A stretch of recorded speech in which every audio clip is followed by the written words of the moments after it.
नमस्कार दोस्तों, इस वक्त मैं द होराइजन स्कूल में आज बात करते हैं। मैं इस ऑफिस में हूं जहां एडमिशन से संबंधित सारी चीज़ें जानकारी मुझे लेनी है कि आखिर एडमिशन अगर कोई अपने बच्चे को कराना चाहता है उसका प्रक्रिया क्या है, प्रोसेस क्या है, किस तरीके से वो अपने बच्चे को इस स्कूल में पढ़ा सकता है, क्या जानकारी होनी चाहिए एक बच्चे के माता पिता को। इसके बारे में मैं बात करता हूँ। मैं ऑफिस में हूँ आपके द होराइजन स्कूल के इस ऑफिस में, जहाँ पूरी जानकारी मिलती है लोगों को कि क्या किस तरीके से यहाँ की व्यवस्था है, किस तरह से आपको एडमिशन लेना है। मैं बात करता हूँ। मैम, पूरा नाम क्या लेती हैं आप? स्नेहा सिंह।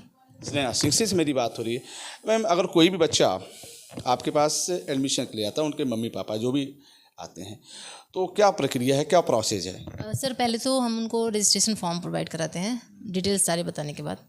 रजिस्ट्रेशन फॉर्म लेने के बाद उनका एंट्रेंस एग्ज़ाम होता है, एंट्रेंस होने के बाद इंटरव्यू होता है, उसके बाद उनका एडमिशन होता है। अगर बच्चा क्वालिफाई कर गया तो फिर उनका हम एडमिशन लेते हैं जिस क्लास की। और क्या क्या देखते हैं बच्चों में आप लोग? बच्चों में सर एज क्राइटेरिया हम देखते हैं। जो NEP 2020 आई है उसके अकॉर्डिंग बच्चे का जो एज है वो क्लास 1 के लिए 6 ईयर होना चाहिए, ताकि वो बच्चा जब 10th में एग्ज़ाम दे तो वो 15 ईयर्स का हो सके।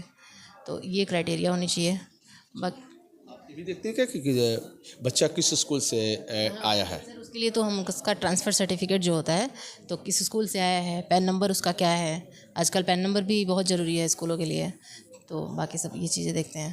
तो ये सारे बच्चों के लिए एक ही अलाउ है कि अलग अलग प्रक्रिया है? नहीं, सारे बच्चों के लिए एक ही प्रोसेस है। हाँ, तो आपके काउंटर के पास से आता है, पहले आपसे बात करते हैं, फिर फॉर्म उनको उपलब्ध कराते हैं? बात करेंगे कि आप फ़ी क्या है, प्रोसेस क्या है। उसके बाद अगर सेटिस्फाई हैं तो वो फॉर्म लेते हैं। फॉर्म लेने के बाद ही उनका एंट्रेंस एग्ज़ाम होता है। अगर सेम डे कराना चाहें तो भी, या फिर कोई हम डेट उनको देते हैं।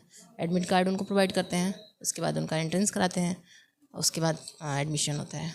ओके। स्नेहा जी ने बताया कि जो भी लोग आते हैं इस काउंटर पे, बात करें बच्चों के अभिभावक का, बातचीत होती है, बाकायदे जो जानकारी सामने से आती है आप उपलब्ध कराती हैं कि किस तरीके से बच्चों को क्या करना है, एडमिशन से पहले क्या प्रक्रिया है इस विद्यालय की, क्या प्रोसेस है, इसके बारे में स्नेहा जी बखूबी उनको बताती हैं। फिर आगे की प्रक्रिया शुरू होती है। फिर हम आपसे जुड़ेंगे। नमस्कार।